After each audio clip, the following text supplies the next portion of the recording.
Good morning, everybody. Welcome back to Haywire Homestead. This morning we are doing a high tunnel update just to let you guys know how everything is going. We've so far been doing pretty well. Weather's been a little weird. We've had up in the 90s. We've had a lot of humidity. This last week has been a ton of rain. Today, this morning, it is 52 degrees. Saturday, it was 90. So, yeah, it's been a little crazy. So it's very damp, very chilly this morning, but let's hop on in the high tunnel and check out how it's going. All right, we have actually started trellising everything. We have been pretty pleased so far with how everything is growing. It's been so damp that I really haven't had to water much in here, but you know, we do have all of the irrigation lines set up. Most of them have shut-off valves, so if we have rows that don't need water, we can shut those rows off. We've got the sweet potatoes in this first row. Now, it's interesting as we continue to try to augment the soil in here, the corners seem to be the areas that are still lacking. So you can see this pepper's not doing quite as well as these other ones. So here's the sweet peppers. And they go all the way down this row and start to come back up this row here. This big gap is because we were trying to get some eggplant, and unfortunately the eggplant did not germinate well. We only have a few, and when I went to a couple of the local greenhouses to look for some, the only thing they had was Bonnie, and they were very expensive. So what we've done is we have actually sowed a few more tomatillos in this row. Hopefully those will start germinating soon. These are the tomatillos. Now, this is the first year that we've ever grown tomatillos. We did decide to put them in the high tunnel. I'm starting to wonder if that was a mistake because they are getting so big. But they have blooms, and I think I did see some tomatillos starting to form on some of these ones up here. See if we can find them. All right, I was wrong. There are no tomatillos yet. This row, we need to trellis this row, but we don't have any more conduit right now. We are looking at we need 2 more rows of conduit. So you can see, if you haven't watched us before, we have the conduit up here, and we hang these hooks that have string. You can purchase those from any greenhouse supply place. We got these from Johnny Seeds. And then the string that's wrapped around here comes down, and we clip it to the plants so we can grow vertically. We have blooms forming on the tomatoes, and over here on the cucumbers, these are the cucumbers that were started inside the house. So they were about that big when I planted them a week ago. And look at them now. They are doing beautifully. And there are little cucumbers down in here. Let's see. Well, look at a different one because I don't really see any on that one. Oh, there we go. Look at that. Oh, and there are more coming on. This is also a row of cucumbers that we put in, and that last row is all of our hot peppers. Now, we did have some ants come in and attack this plant. We dusted it with DE. I'm hoping that it bounces back. They had brought a bunch of dirt and piled it on the leaf. It was really weird. One thing that you should be aware of if you're thinking about a high tunnel, and that we have found, is that you can control and a lot of times have a lot less disease on your plants, such as funguses and bacterial issues. However, you will tend to get more parasites. Not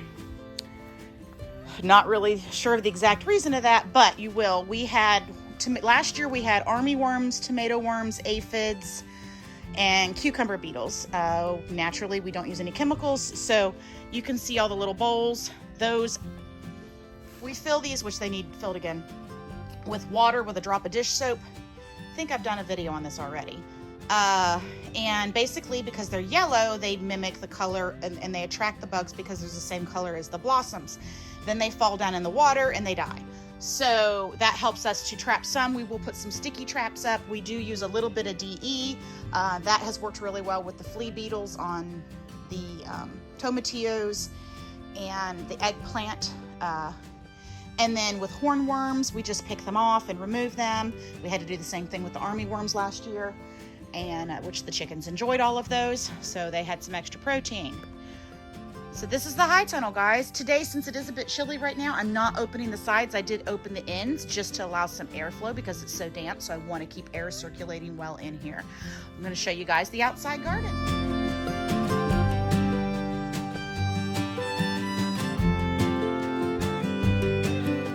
Really quick, here is the area we're getting ready to move the goats into. They will be going in here in the next couple of days. My husband set up the fencer inside the barn and ran a wire, which he will eventually probably bury, to the barn. But here you go. This is Premier One fencing. Looks like we are going to have to fix it. It's used. We bought it used. So we will probably have to stake a few spots. But there's their little hoop hell shelter. There is a quick video on how we made that. And they're all going to come out here. That will cut our feed bill cost. Also move them onto fresh pasture to help cut down on parasites, so we will not have to use chemical wormers. In the garden, this is the second year we started using ground cover. We are hooking up irrigation system, which obviously we don't need right now. And you can see the green beans that we planted are starting to germinate. There. So they are coming up. And hopefully when it warms up, they'll all be popping like crazy. Last year we did it with small holes and we had issues with the plants coming up through the small holes and getting caught and then not being able to flourish. So this year we decided to just try to do long, thin strips of bare ground. Hopefully it won't cause us too much trouble with weeding. We've got kidney beans here, which are germinating. This is the ones that we used last year, but what we did was we came back through here and made the holes a little bit bigger, just trying to utilize this fabric and not waste it. Then we have lima beans. So all of these down here are lima beans and they are starting to germinate. These last two rows are the latest that I did. Yellow squash, which I've started these ones in pots and I've planted a few here and there, which some of them are already germinating. And when I planted direct in the ground. So what we're going to do is succession plant with these because most people, gardeners know squash bugs are our nemesis. Very difficult to control, even with hand picking every day. So then we have okra, and I planted a few extras down here to make more of a row, which those are already starting to germinate. So I'm really tickled about that. We have pumpkin over there. And then we have a variety of squashes that will be trellised on these cattle panels. And then I still have all this space. I do have more zucchini to plant out here. I have some extra tomatoes I can plant out here. And we're trying, we planted cantaloupe down at the bottom below the pumpkin. Oh, goodness gracious. And then the raised beds. The raised beds are, right now, we're trying to come up with a better way to do this. We may be pulling them all and putting fabric down to keep the weeds from going up. We have mulched it in the past, which has helped, but, and not all of them are planted. So we've got broccoli, which I don't even know if it's going to do anything. And then, which I'm sure it's loving this cooler weather. We've got onions, garlic. I added the sweet potatoes to the one garlic bed. My garlic did not do well this time. Not quite sure what happened. I normally have a ton of garlic. I planted a ton of garlic and it just did not do well. So we've got more sweet potatoes starting in here. This bed's empty. This bed obviously is empty. It's a new one that I just built, so we have to get dirt for that one. This is a new metal raised bed that I got from Menards. And this bed I had started putting material from the stalls from the goats in it in hopes of making it my asparagus bed. The chickens mutilated most of my asparagus starts, but then I noticed one here and one all the way over here in the corner. I'm probably gonna have to move that one. So I'm glad I didn't lose them all. We have more onions here, and then we have carrots in the old water troughs. Oh, goodness. I'm gonna have to start figuring out what else more to plant. Or if I've got this much room, I may go ahead and start doing sweet corn for sale at market. That's it for today. Hope you all enjoyed. Don't forget to smash that like button and subscribe.